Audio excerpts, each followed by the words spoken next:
اللهم يا من على العرش استوى يا من خلق فسوى وقدر فهدى وأعطى كل شيء خلقه ثم هدى يا من أضحك وأبكى وأمات وأحيا وأسعد وأشقى. You are listening to Huda recordings. Also, one of their belief related to the concept of justice, they said that Allah must do so many things. They made it must on Allah. He has to do it. He has no choice. A'udhu billah. Such as they said, sending messengers is not something from His mercy. This is something obligated on Him. Who made it obligated? They said the mind, the aql.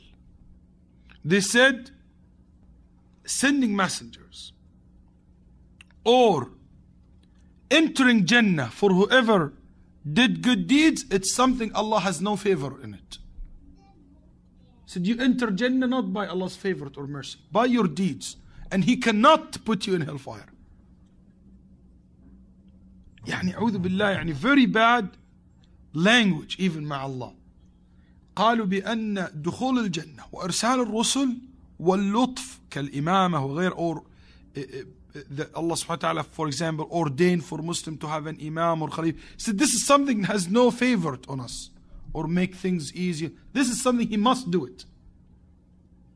It's very يعني قلة أدب, very يعني aggressive and bad manners with Allah subhanahu wa ta'ala. طيب. The third principle, الوعد والوعيد. الوعد والوعيد, they said that Allah Azza wa Jal promised things. Promised the people who did good to enter Jannah, promised the people who commit sins to be punished for their sins. They said God must fulfill His promise in this area and that area. If you did only good, you have to go to paradise. There is no way you can go to other than paradise. And this is not by His mercy, this is something obligated. He has no favor. SubhanAllah, that's why their relationship with Allah very bad, very dry. Deal with Allah like business, one to one. You have to pay me. And this is not the way the Muslims, SubhanAllah, believe. It's very strange for us to look at it this way. For them, no, it's like this.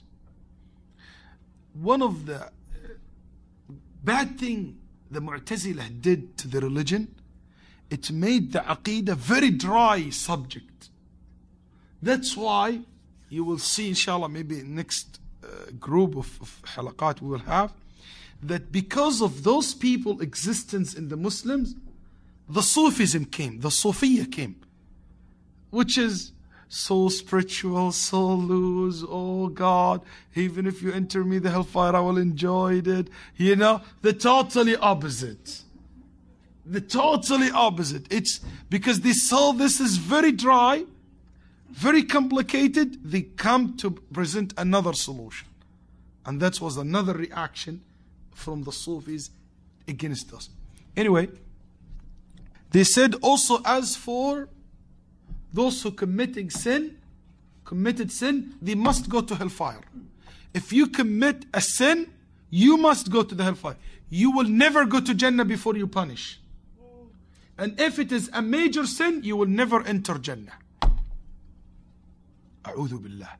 Yes. They have a rules. It's called Inna sayyi'at yudhibna al-hasanat. They established a rule. They said, one sin will destroy your good deeds. Subhanallah, Allah said in the Quran the totally opposite. Inna al-hasanat yudhibna al-sayyi'at wa dhalika dhikra lil-dhakirin. Allah said good deeds erase bad deeds. They said the opposite.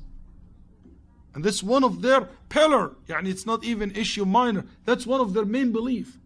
That they said that if you commit sin, no way you will be forgiven. Based on this, they deny what? Intercession in the Day of Judgment. Because what's intercession, shafa'ah, is about? About a sinner, the Prophet intercede for him, or a good Muslim intercede for him, or an angel intercede for him, not to be punished or to be taken to Jannah. They said, no, this is cancelled. Why cancel? Why all these verses and ahadith will be cancelled? Because we have a rule. If you commit sin, you must go to hellfire. For that rule they cancel all these ahadith and verses in Quran. That's why they say there is no such thing it called intercession. There is no such thing called shafa'ah. And there is no meaning for Allah's words when He said, وَيَغْفِرُ مَا دُونَ ذَلِكَ لِمَنْ يَشَاءُ. Allah forgive anything but shirk. طب, if you commit sin, you must go to hellfire. Billahi alayk, I ask you by Allah, what the meaning of saying that Allah forgiver? If He must go to hellfire, what forgiver means? يعني ما معنى غفور. There is no sin, there is no meaning from these words. But Allah subhanahu wa ta'ala أعمى بصائرهم. Allah subhanahu wa ta'ala closed their eyes and their hearts. They said, if we said that when you commit major sin, you go to Jannah, Allah break His promise. And it's not right to say Allah break promise. When they said this to one of the scholars, he said, مِنَ الْعُجْمَةِ أُتِيت. Because you are so ignorant in Arabic, you said what you said. Why? Because Arabic language, there is a big difference between these two words. In English, it's called promise. But in Arabic, there is two words. It's called wa'd wa wa'id. Wa'd, it means when you promise to reward. Wa'id, it means you promise to punish. In Arabic language, it is good thing to break your promise to punish. But it's not good to break your promise to reward. Breaking a promise to reward is always bad. But breaking a promise to punish, it's not always good. It's not always bad. I will say, I have a child. I said, you know what? I'm gonna spank you today 10 times. I give him the first one. Second one, he started crying. He couldn't take it. I felt sorry for him. I said, you know, I'm going to let you go this time. Can somebody say, you bad, you break your promises. You are a terrible father. Can anybody say that? No. If he said, you know what, out of my mercy, I'm going to forgive you. That's something good. That's something you praise person with. But to break a promise to reward, that's bad. You said to him, I promise you $10. When he came, you give him the first $1. MashaAllah, kids, he happy. He said, okay, keep the 9. You know, he's happy with 1. Everyone said, no, you have to give him the 10. He said, because you promise to give to reward, you have to fulfill. That's why Allah will never ever break His promise when it comes to reward. He promised you to enter Jannah, He will not take you out from Jannah. That's Jannah, this is the rule in Jannah. It's one way ticket, Shibli. Okay? It's one way. When you enter, you don't go out. Khalas. That's the Jannah. When you step in, you can't step out. SubhanAllah. طيب. The fourth pillar. المنزلة بين المنزلتين. A station between two stations. A position between two positions. What's that is? This is what I told you in the first thing I said in my lecture. This was what Wasil ibn Ata came up with. This is the first idea that Al-Mu'tazila came up with, and they started as a start point, and all these issues you hear now, they came later on. They developed it later on. But it all starts with this issue. They said, we saw that Al-Quran talk about a true good believer, muttaqeen, and kuffar. But in the middle, he talks about sinners who committing major sins. Those people, we call them fusaq, fasiq.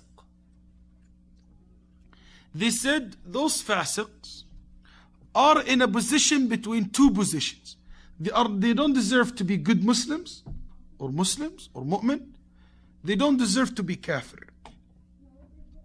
So they made up for them a third position. They said they are fasiq. What fasiq means for al-Mu'tazila? They said يعاملون في الدنيا كالمسلمين وفي الآخرة كالكافرين. He said in dunya we deal with them like Muslims. We cannot kill them, we cannot take their wealth, we cannot do this, we cannot do that. We treat them like Muslim. But in the day after, they are like kuffar, in hellfire forever. So what's the point? يعني, if the opposite, at least easier. But they said no. When somebody make a major sin, in the hereafter, he is exactly like kafir. He stay forever. That's what fasiq means for al-Mu'tazila. And this idea, they are the first and the only sect came up with this idea in the history of Islam. Nobody else shared with them this. The other ideas, yes, there's people share with them that. But this is something they have it by themselves. تفردوا بها. For us as a Muslim, what we believe? We believe that people are two types. Muslims and kafir. Muslim and kafir. Kafir are hypocrites, major hypocrisy, or kuffar, mushrikeen, ahlul kitab, whoever out of Islam. Muslims are two level. Muslims are two level. One, the righteous Muslims, what we call Muslims, mu'mins, muhsins. And two, the fasiqs, the one who commit sins and major sins. Those who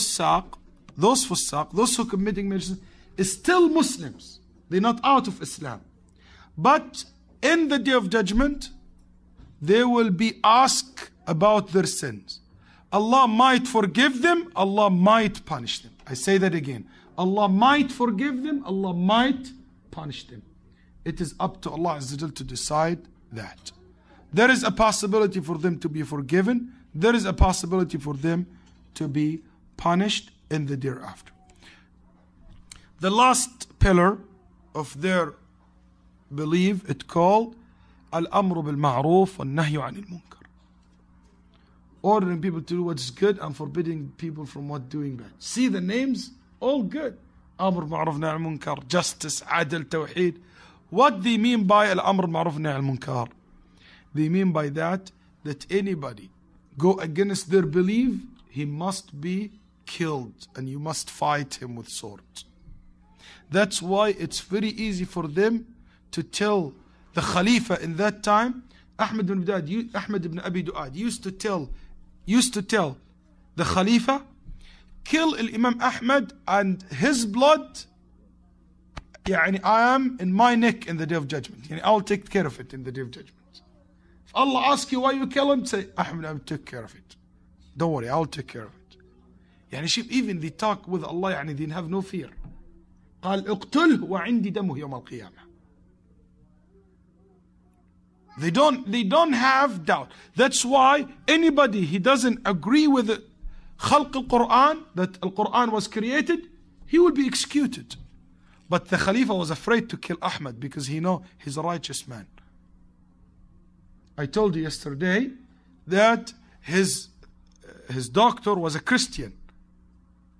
When he saw him in his death, Imam Ahmad's doctor, one of his doctors was a Christian. He brought his priest. He said to Imam Ahmad, do you mind? My priest want to see you before you die. So Imam Ahmad said, let him enter. When he entered, he told the Imam Ahmad, I wish to see you from so many years.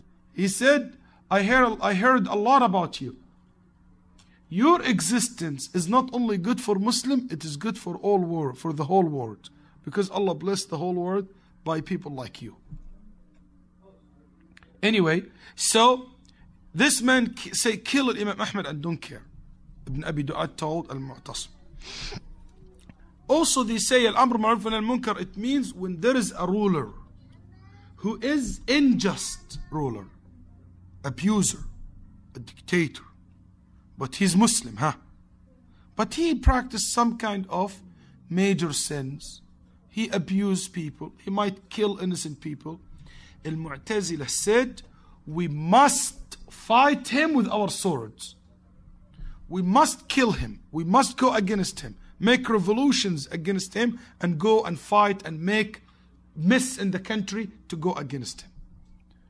And you know how much these ideas spread all over the Muslim world and been adopted first of all, Mu'tazila, they adopt this idea from Al-Khawarij, who appeared before them. They said that we should kill them. And this is totally against what the Prophet ﷺ said when he was asked about rulers who will come after the Prophet ﷺ time and after the time of the Khilafah. Those rulers will practice some sins. They are unjust. They said, Ya Rasulullah, should we fight them with our swords? The Prophet said, no. Since they are praying and establishing the salat among you, you're not allowed to kill them. And the Muslim scholar said, fighting them will only cause problem.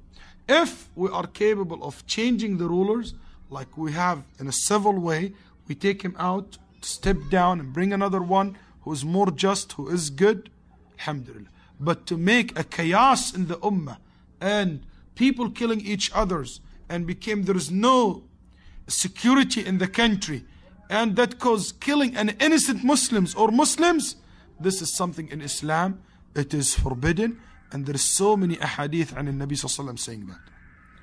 The Mu'tazila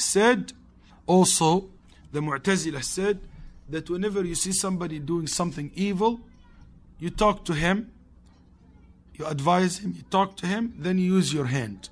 And Nabi sallallahu alaihi wasallam said, if you are capable to change it with your hand, you start with that, then with your tongue, then you leave him, and you hate this with your heart. With this, you will see that Al-Mu'tazila were affected with some ideologies from sects before them, like Al-Khawarij, like Al-Jahmiyyah, philosophers' opinions. Also, they have some beliefs, became like a reaction from Al-Jahmiyyah, which is the Qadar, their belief in Qadar. Also, they tried to refute some of Jahmiyyah's ideas by another ideas, which is another deviant ideas. They are also the one who established the foundations for those who came later on to use their logic over the religion and to say whatever our logic, our mind accept, we take. Whatever my mind wouldn't accept or will take, we will reject. And this is what opened the door for other ideologies. We see it among even today, which is we call them the modernist movement, who most of their ideologies go back to the roots of Al-Mu'tazila. Also, Al-Mu'tazila disappeared, as I told you, and converted to the Shia.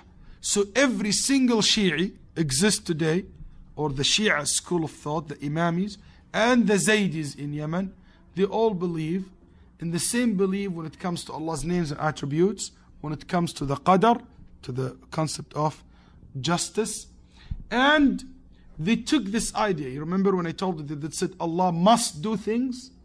Shia has this in another form. They said Allah must choose for us prophet. Why? Because to guide people. They said after the prophet Muhammad there is no more prophet. So Allah must choose for us imam. See how it comes. They must choose for us imam. So this is something must on Allah. That's why we must believe there is an imam. Otherwise, we are not Muslims. That's what the Shia believes. So they said, if you don't believe there is imam exists, and these imams are not something we choose, God choose for us. Because He must do that. That's idea. The root of it comes from Al-Mu'tazila, as you see. In the end, Ash'aris, which is another sect you will hear about, they are also built their thoughts and most of their ideas on the Mu'tazila's foundations. The Mu'tazila, the Ashaa'rah start refuting Al-Mu'tazila, but subhanAllah, they're taking from them. They're taking from them. And in the end, the Ashaa'rah, the last form of Al-Ashaa'rah, became exactly like Mu'tazila, especially in the field of Allah's names and attributes, and taking logic over the Quran and Sunnah. And this is one of the main problems that cause so much damage to the people's belief and to the religion. May Allah to protect us all from that. With this, I will end my speech and relate to this sect al-Mu'tazila. And Allah knows the best. Sallallahu wa sallam ala nabiyyina Muhammad.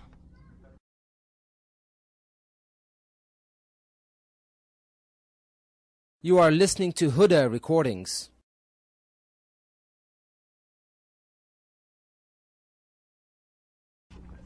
الحمد لله وحده والصلاة والسلام على من لا نبي بعده نبينا محمد وعلى آله وصحبه أجمعين. أما بعد. We talked today about two sects appeared in the Muslims' history. The first one was Al-Jahmiyyah and the second one was Al-Mu'tazila. And we talked about what their beliefs, their views. And now we talk about another sect very much related to these two sects because it affected so much with them in direct way or indirect way. This sect, which is I'm talking about today, Al-Ashariyyah, it's a very delicate issue to address. And it is very sensitive matter for so many Muslims because vast majority of the Muslim school of thought today in the Muslim world are Ash'aris. The vast majority of the Muslims religious institutes in the Muslim world are Ash'aris. From the far west to the far east, from Morocco all the way to India and all the way to Malaysia, Indonesia, and even to Philippines, you will find that Ashariyyah became something very strong. Also, Al-Ashariyyah, this sect or this madhab, was so powerful and sometimes more than any other sects and so popular. But vast majority of people are not Ash'aris. Even though if their governments, of their religious institutes are teaching the Ash'aris madhab, still the people, the public, they're not Ash'aris. And you will know why now. So, if anybody, for anyhow, not necessarily in this group, in this gathering, but I know this lecture will become, it's online, there's people listening to me online, there is people will take the tapes, the tape might be, Allah A'lam how fast is going to be spread, because this issue is not much of people have the courage to touch. And I'm not saying I'm brave or anything, but I'm just doing my duty as a teacher to the history of sects. Otherwise, I wouldn't like to confront with people unusually. This is not my nature. But I will say what they say, what they believe, and I believe you should have shame of what you believe. If you believe that, if you say that, you should have no shame to say it or somebody else to say it and to expose it so the average Muslim will know what this sect and what this belief is. Inshallah, with justice, with being just, with not being adding my own two sentences or my giving my own interpretation to their words. I'm just going to tell you what this belief is and what is it about and why they are not the one who represent the way of the Prophet Muhammad sallallahu alaihi wasallam and his companions, and why also it became so popular in the Muslims' history.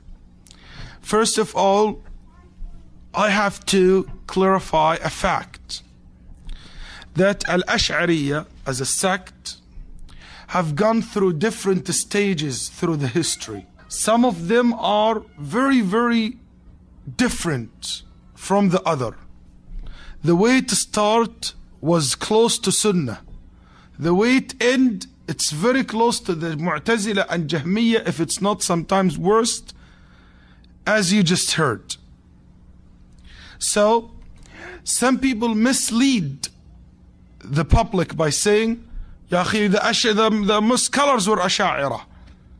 Yeah, but there is in the Muslim history where Ashaa'rah, great scholars were Ashaa'rah. But which part of Ashaa'rah they were? They were from the first stage, or the second stage, or third stage, or fourth stage, or fifth stage even. As you will know now.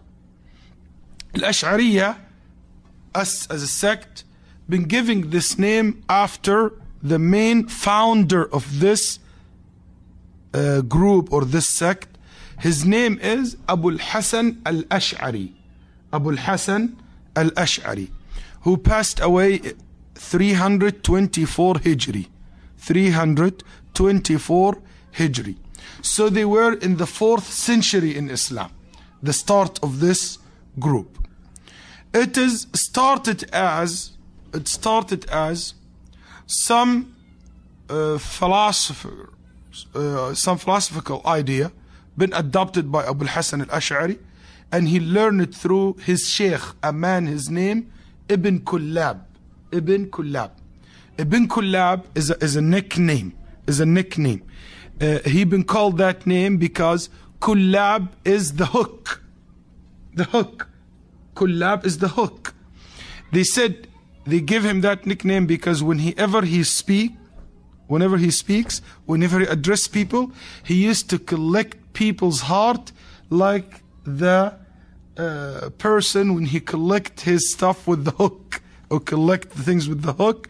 He collects people's heart this way. So he been called Bin Kullab because he was able to take over people's heart very quickly. Very good speaker.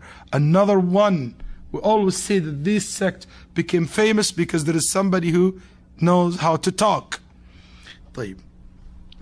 He started talking about small issues, Abu al-Hasan al-Ash'ari. Then the people came after him, they developed this madhab, as you will hear now. It became, after it was just some philosophical ideas mixed with the hadith, with Quran, with Sunnah, with what the Prophet companion said, with the knowledge, or with the knowledge of Al-Kitab wa Sunnah mixed together. It ends up to be a mix between philosophical ideas and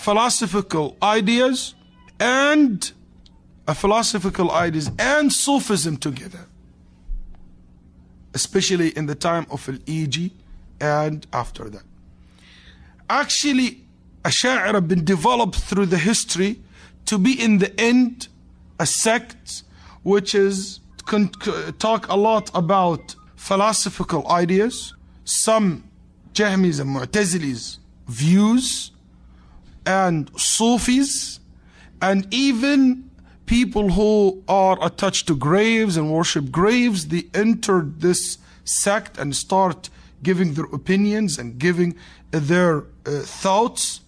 And also they mixed a firqa, or a group, it's called Al-Murji'ah, who have a corrupted belief in the meaning of faith, Al-Iman, with also another group, which call them Al-Jabriyyah. They have another corrupted belief in Allah subhanahu wa ta'ala's creed, Al-Qadar, as I said about Jahmiyyah.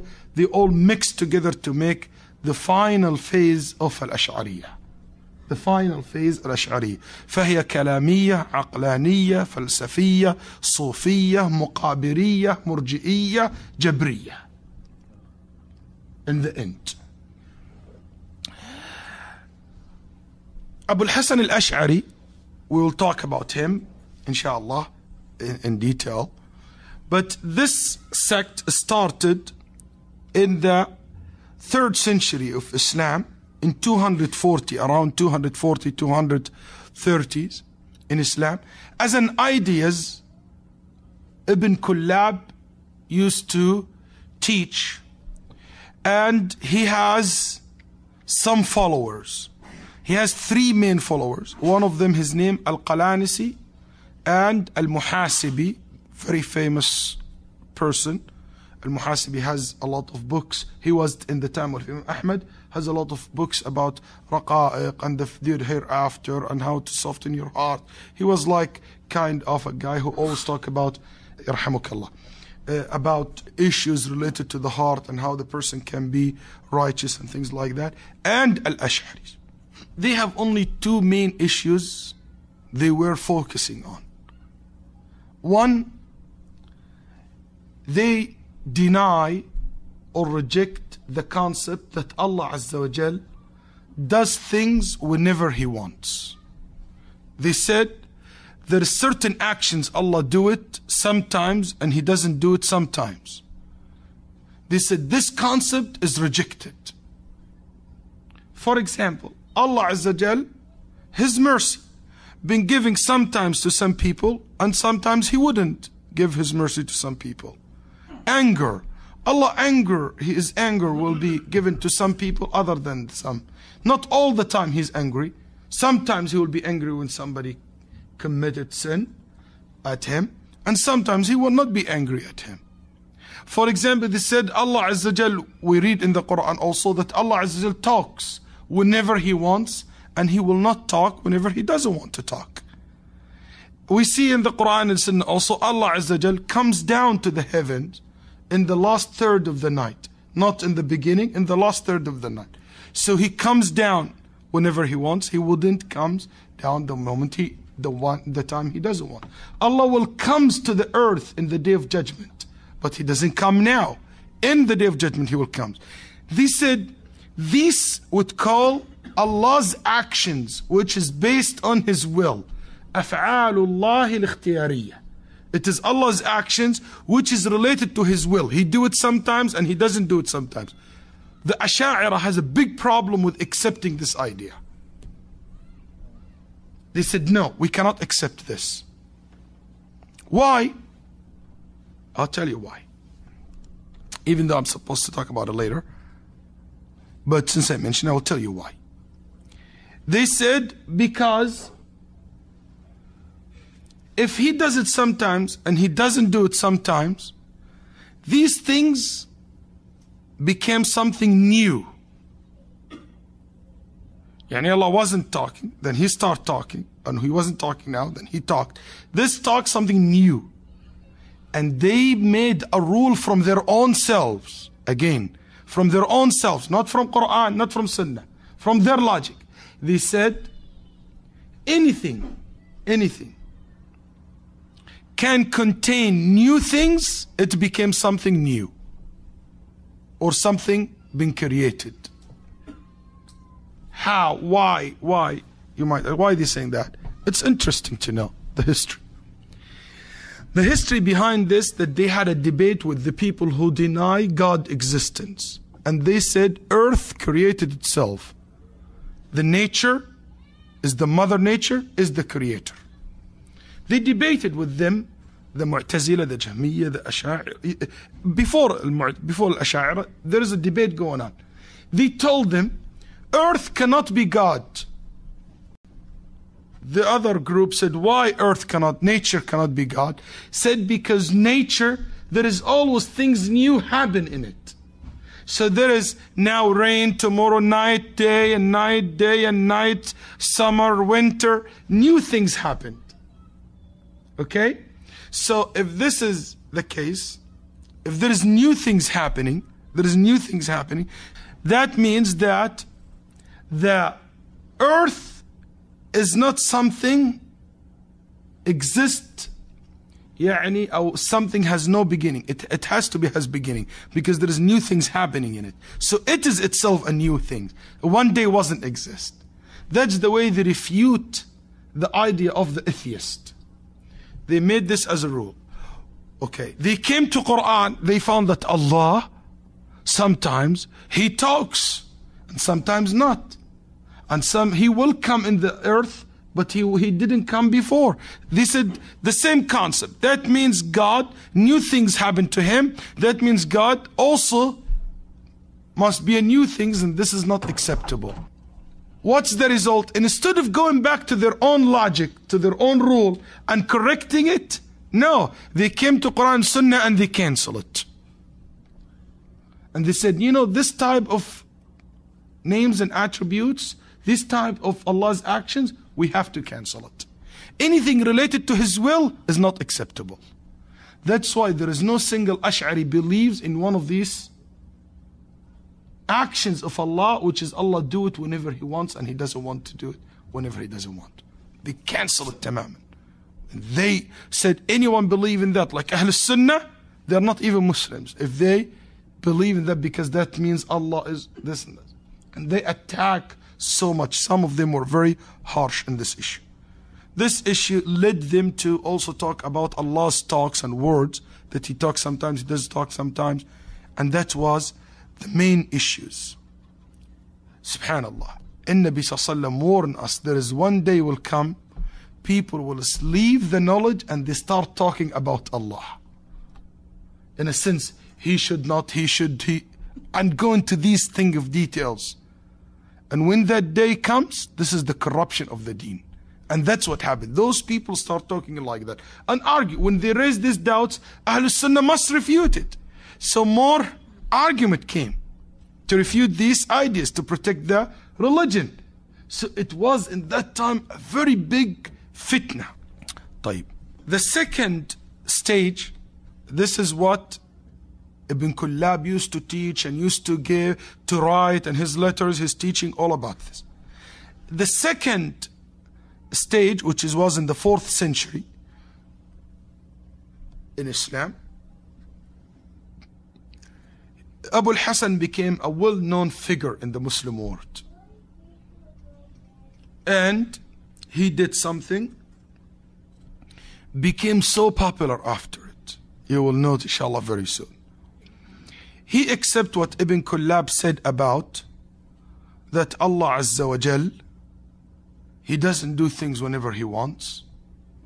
But he said either He do it, either he did it in the past and He doesn't do it anymore. He said that's what it is. Everything He wanna say it, He said it in the past once, but He doesn't say it anymore. That's his solution was. Anything from his action done in the past, He doesn't do anything anymore. Nothing related to His will. But he accept, Abu al-Hasan, he accept, and he said it clearly, that he believes in Allah Azza wa Jal, hand, face, that He's above His throne, that He's on the throne. He said even Allah subhanahu wa ta'ala has so many attributes, and he was in generally accepting Allah's names and attributes, or most of the attributes, except this type of Allah's action, of this kind of actions. Abu al-Hasan also in that time came up with an idea, himself wasn't able to understand it. That's why the Ash'aris have over 100 interpretations to this word. Everyone say this is the meaning, and the other said no, this is what it means. What was that thing? It's called al-kasb. It's called al-kasb. What is al-kasb? He looked at the argument between al-Jahmiyyah and al-Mu'tazila, which is I mentioned earlier today, in Allah's actions, on the qadar and the creed, in the human being's actions. One group saying everything happened in this earth, Allah is the real doer, not you. When you kill, Allah is the one who did it, not you. So Allah is everything, you are nothing. That's one group, one extreme. Another extreme came, said no, Allah has nothing to do at all with you. Allah doesn't know anything about what's happening in the earth. Allah, He doesn't allow it, He doesn't know about it, He doesn't create it, He has anything to do with it. You create your own self, your own deeds. Another extreme. Abu al-Hasan came and saw the two opinions. He used to believe in the opinion which is that you created your own deeds and Allah didn't create it. But he changed his madhab later on when he rejected that madhab, and he came with something it called al-kasb. What is al-kasb? Al-kasb is, he said, we do things. But what we doing, it sounds, it looks like you doing it. But in reality, Allah is the one who doing it. He said, our actions, exactly like a person comes to a rock stuck between two mountains. You know, if there's two mountains and there's a rock stuck in the middle between them, and you come underneath of it and you put your hand underneath the rock. You looks like what? Carrying it or holding it, but in reality or not. He said that's what it is. The real doer in all of our actions, Allah. But He is not, you are not. But you are the picture. Allah used you as a shape to do what He wants. That's why you will be punished, because you have role in it in the Day of Judgment. That's the best explanation he can give, or his follower can give, to this concept. And they said, based on that, there is nothing happen because of a reason. They said, when you put your hand in the fire, fire will not burn you. Huh? When you bring the knife and you cut the apple will not be cut by the knife. What's that? So, who cut the knife? What cut the knife? What burned the hands? They said, no. It been burned when it came to the fire. It been cut when the knife touched the apple, but it didn't cut it, or the fire didn't burn your hand. All of this to run away from saying that there is anything has effect in the earth. They want to say Allah is the only doer in this earth. And everything, it is Allah, not anything else. I know, give you a headache, but that's what it is. Sorry. مما يقال ولا حقيقة تحته معقولة تدنو إلى الأذهان. Three things people said in the history of Muslims has no meaning. الكسب عند الأشعري والحال عند البهشمي وطفرة النظامي. The kasb, which is al-Ash'ari, said, and there's another idea called al-hal, al-Bahshami, his Mu'tazili came up with. What طفرة النظام, there's a guy's Nadham, he came with the ideology called al-Tafra, and these three things has no meanings. And by the way, some of them are exactly relative to some ideologies Western philosophers today are promoting. Without going to details. طيب. But it is interesting to know that some Western philosophers today, their theories are adopted from the same theory or concept of Tafrat al-Nadham especially. They also, Abu al-Hasan said that Allah Azza Jal, He doesn't do anything for reasons. Since He's the all-doer, He does whatever He wants because He wants.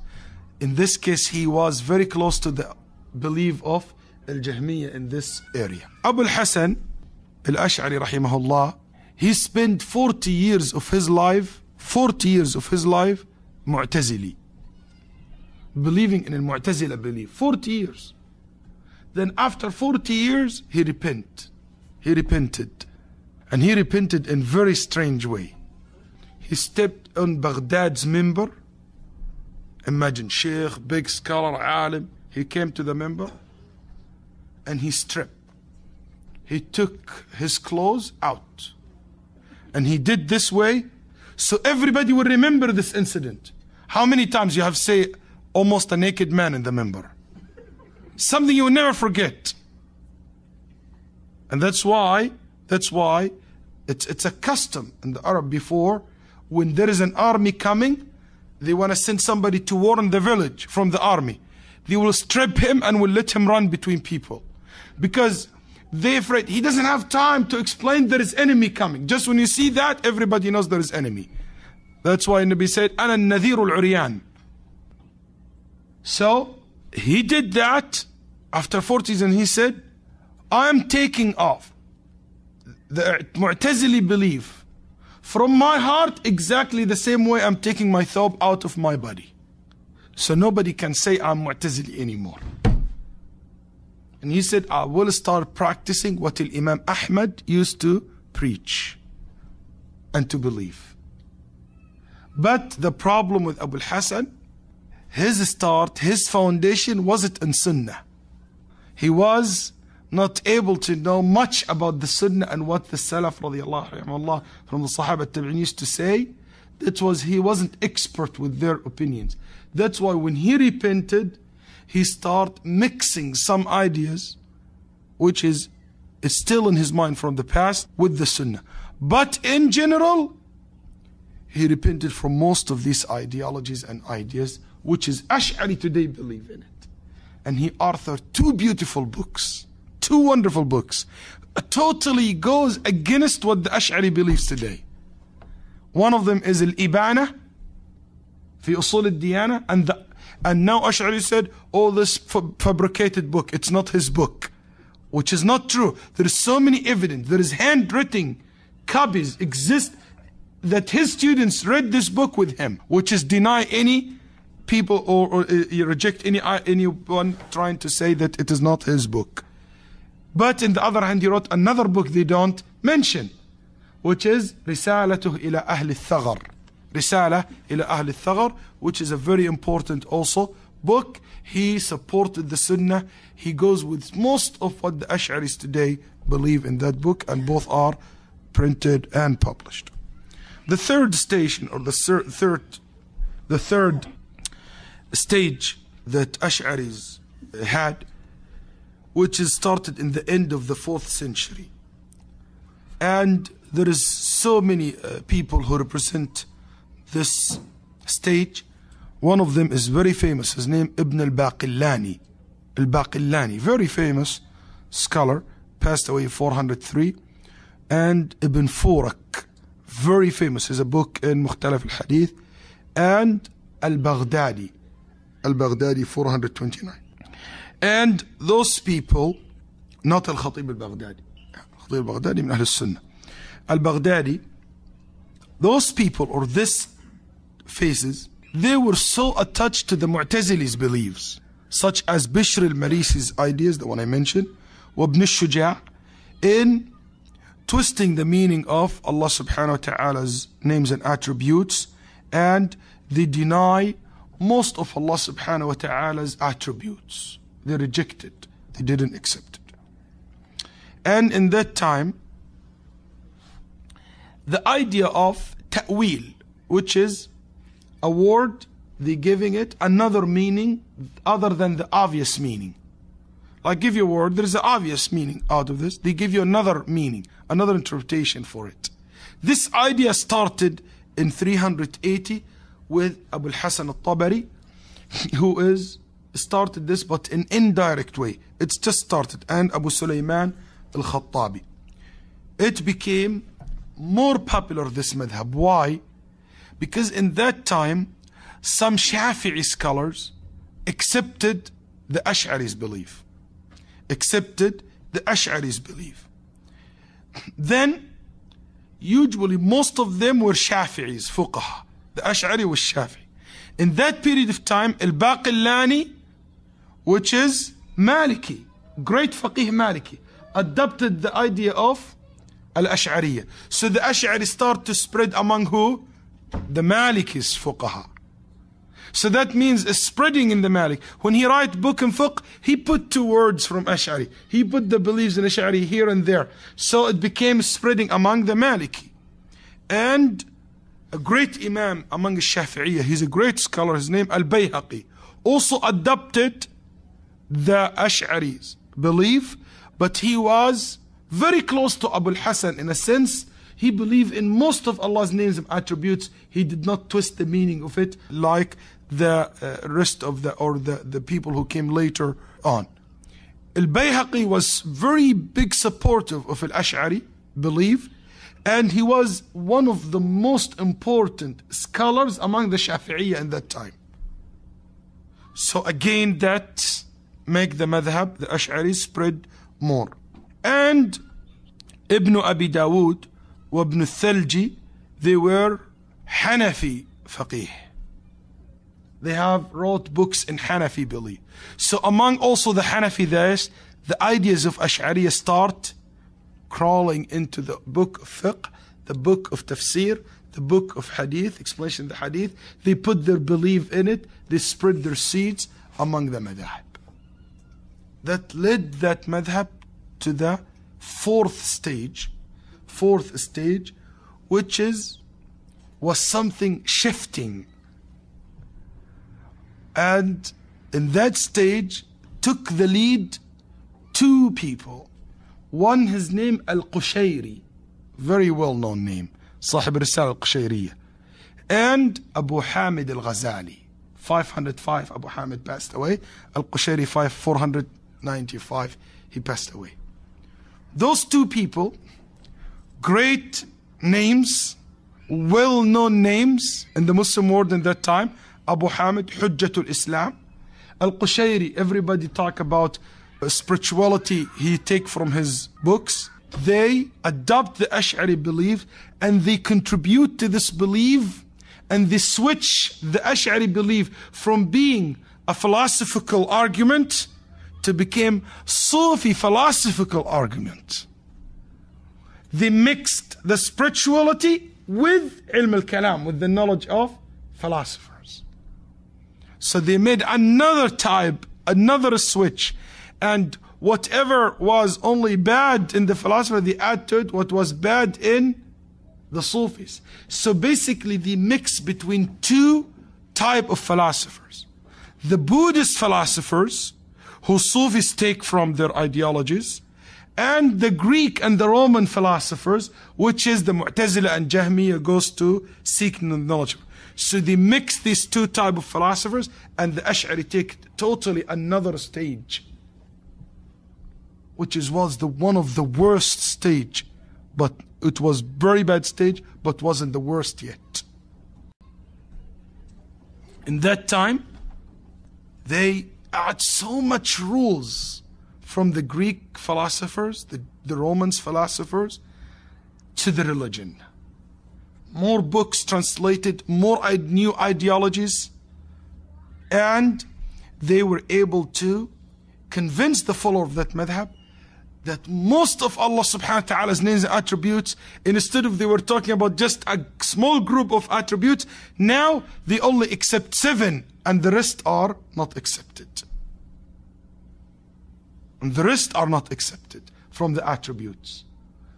More and add to it that appear in the Muslim world, shirk fil ilahiyya, worshipping other than Allah, became an ideas or some practicing of shirk been practiced by some of these people who add or contribute these ideologies to the madhab or the Ash'ari beliefs, and made it part of the spiritual practicing, such going to grave, going to people who are dead, go ask saints to intercede for you, the same way Catholic practice. Sallallahu Alaihi. And this, instead of was separate identity, mixed with the Ash'ari. No doubt in that time there is a guy, his name Abu al-Ma'ali al-Juwayni. He used to be called Imam al-Haramain, the Imam of two Haramain, Mecca, Medina. Imam here, Imam there. High rank, high position, well-known person. Imam in Mecca, it means everybody visit Mecca, he sees him. It means he has so much influence in the world, in the Muslim world, who passed 478. Abu al-Ma'ali, this man, before he died, he said, Wallahi, I enter the knowledge of the philosophers and I regret what I have done to myself. I gain nothing from this knowledge.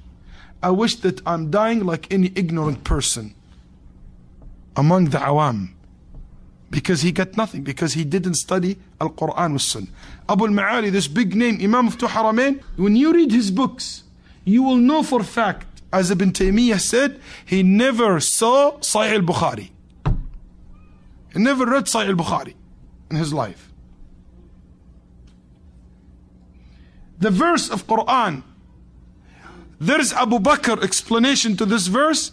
He will leave it and he will say some of those philosophers' opinions about it. And maybe it been narrated that Abu Bakr or Rasulullah himself said that. But he's so ignorant, he doesn't know what the Prophet, what the companions, what the Tabi'een, what the early Muslim scholars said about it. And he will quote from the philosophers and the people of Al-Kalam. In that time, it became very popular, the madhab very strong. Then the fifth phases, which was the very last and was the worst, it was by three names, famous names. Al-Fakhr Al-Razi, which has a book, Tafsir, very famous book in Tafsir, Tafsir Al-Razi, Tafsir Al-Kabir Al-Razi. 606 he died. This guy, he said before he died, نهاية إقدام العقول عقال وغاية سعي العالمين ضلال. He said, the end of all my thoughts, the last thing I reach after all this research and all this studying in my life is worth nothing. And everyone who entered this field, he just he been misled. And he said, because he entered the philosopher. The religion is not a philosophical thing. The religion is very simple. Quran and Sunnah is very clear. It doesn't need all this complicated. If they follow the way of the Prophet and the way of the companions of the Prophet, they will be saved, but they did not. And he said, وَمَا اسْتَفَدْنَا مِنْ طُولِ بَحْثِنَا. We have collected nothing. After all this research, غَيْرْ أَنْ جَمَعْنَا قِيلَ وَقَالُوا. We only collected, he said, they said, he said, which is nothing. He didn't collect قال الله قال الرسول. And Al-Amidi, very well known. Al-Iji, another big name for whoever has study in this field. Al-Iji passed 756. In this time, you will see that so much of the Jahmis and Mu'tazilis ideas and ideologies were adopted by the Ash'aris. They said clearly, those the last phase and last two phases, they said it clearly. They don't feel shy to say whatever comes in Quran and Sunnah against our logic or our mind, we reject it. It was a rule been set up. Al-Razi in Asas al-Taqdis has a book called Asas al-Taqdis. He said anything goes against the logic, it has to be rejected. What logic? Their logic. Their logic. And clearly they refuted so many ahadith and they said it cannot be accepted. They made fun of it. And they author books to support such things. Read, for example, the book of Badr al-Din ibn Jama'ah. Even he's a well-known scholar. But he fell in that trap. He authored a book to refute most of the ahadith which is reported about Allah's names and attributes. Suyuti, Jalal al-Suyuti, another one who failed in the Ash'aris' beliefs. And also he authored a book only to switch and to refute or to give another meaning or to reject most of Allah subhanahu wa ta'ala's attributes which came in the ahadith in Nabi sallallahu alayhi wa sallam and some others. This has become something they start saying it before Ash'aris. They cannot say something like that because they were attached to hadith and sunnah more the earlier, like Al-Bayhaqi, Al-Baqillani, Abu Al-Hasan Ash'ari.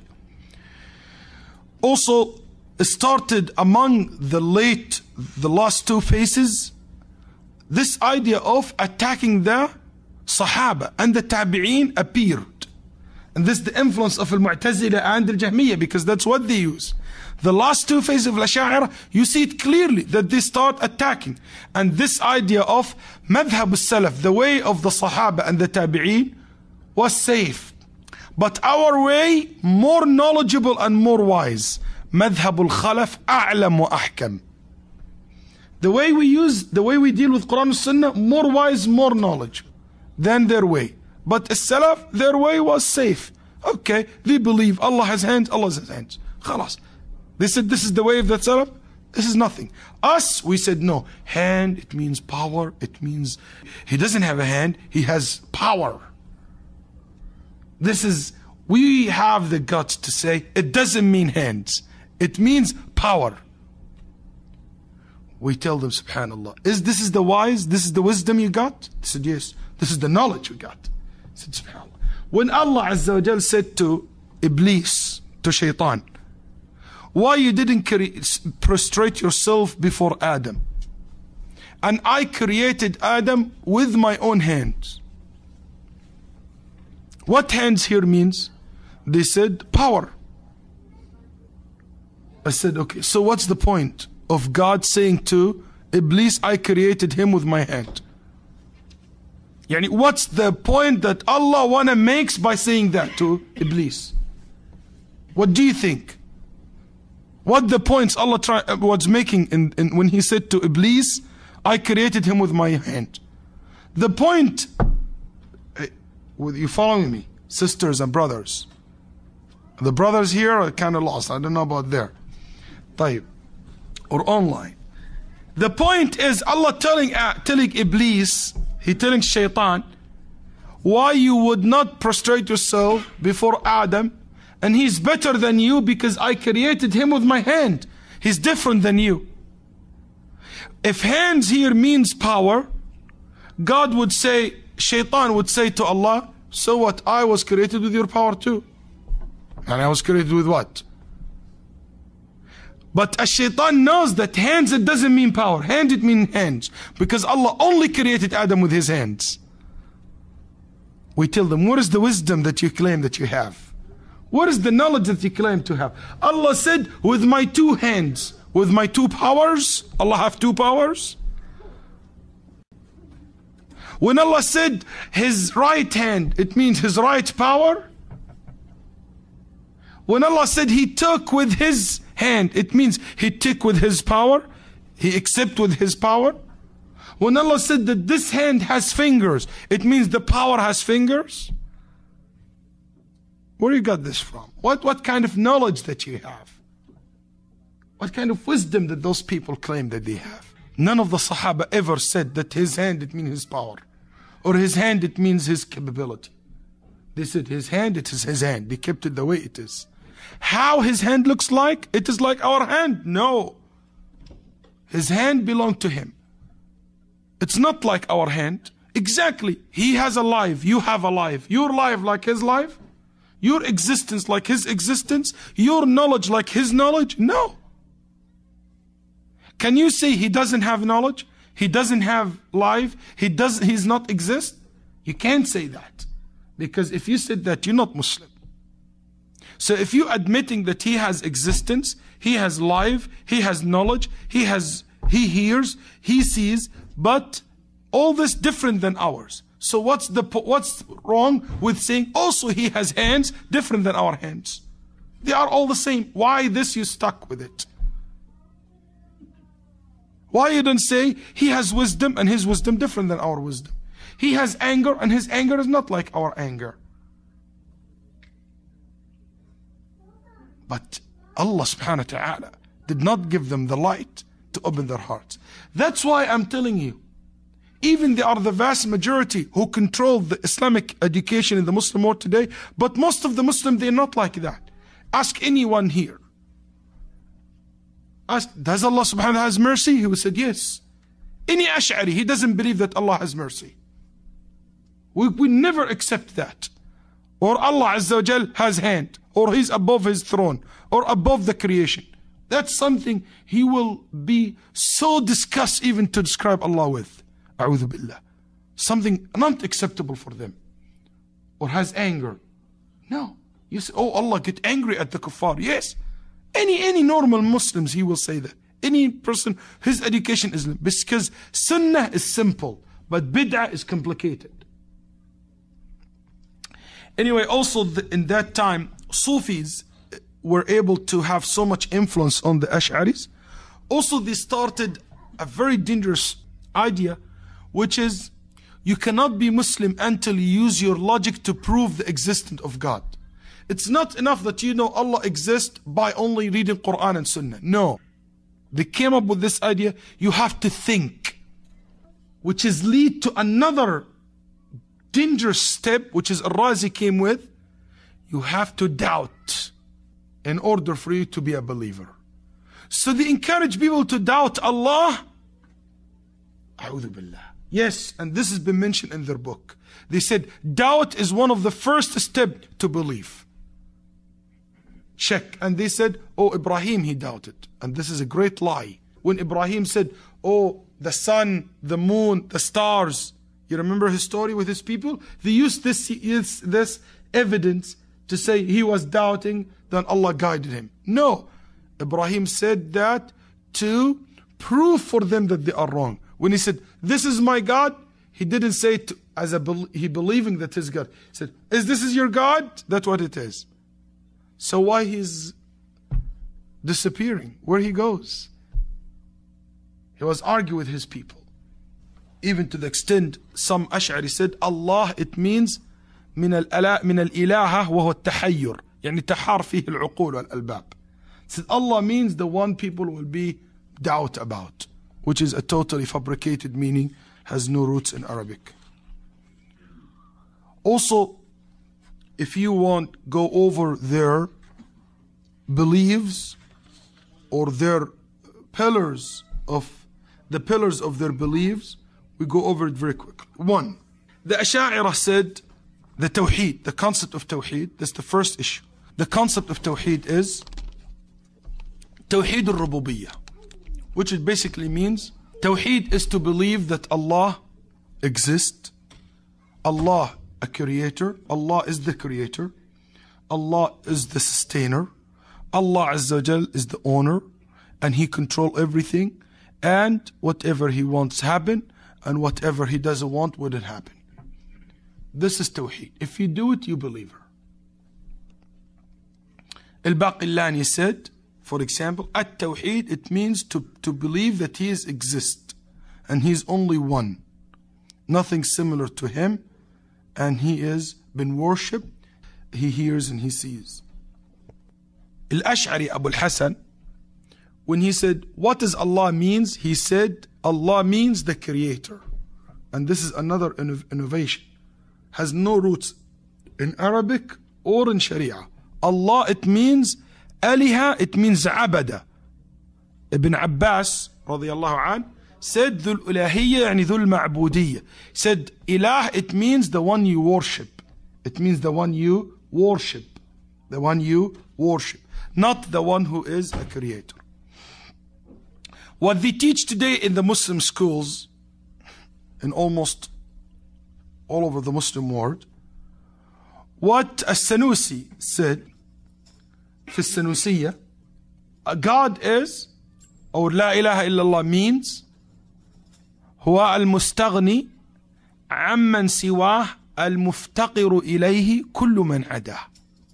He is the one who doesn't need anyone and everyone needs him. That Allah means. That La ilaha illallah means. To believe that everybody needs him, he doesn't need anybody. طيب. Shahristani, another great Ash'ari scholars, or one of their greatest scholars, he said that to believe that Allah wahidun fi that, He is one in Himself. One in His attributes, one in His action. One in His actions, yani nobody does anything with Him. He's the only doer, real doer, as I told you earlier about their belief in Qadar. One in His attributes, it means He doesn't do things after another. He did it once and that's it. He doesn't do anything anymore. So nothing done by His will. Yani He doesn't do anything whenever He wants. No, He did it once and that's it. Even the Quran, they said He said it once and that's it. They're more confused in Quran than anything else. Anyway, 3, He said one in His attributes, they said because He doesn't have, yani they said that Allah subhanahu wa ta'ala, He's the only sustainer, is the only creator for the earth and the heavens.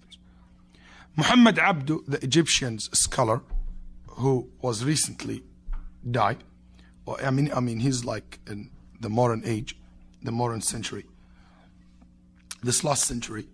He said in his book Tawheed al-Rububiyyah, believing in Allah's existence, it is al-ghayatul uzma min ba'that al-Nabi sallallahu alaihi wasallam.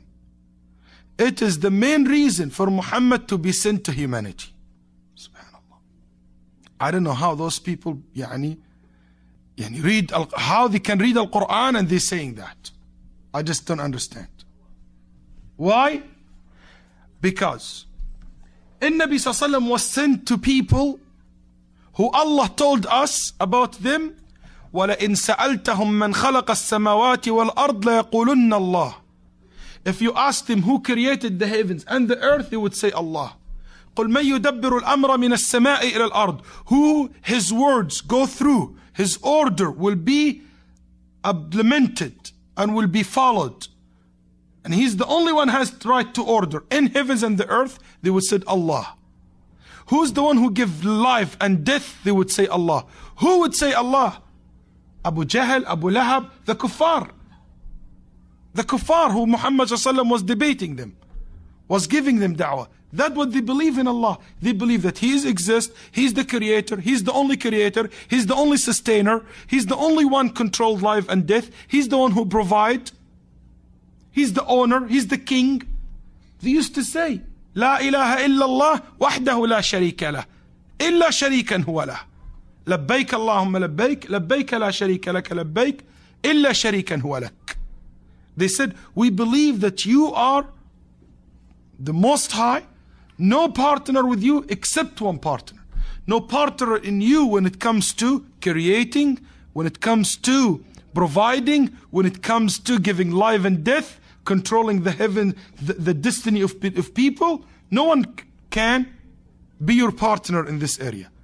But there is partner in another areas, which is worshipping them, feeding them like you, loving them like you.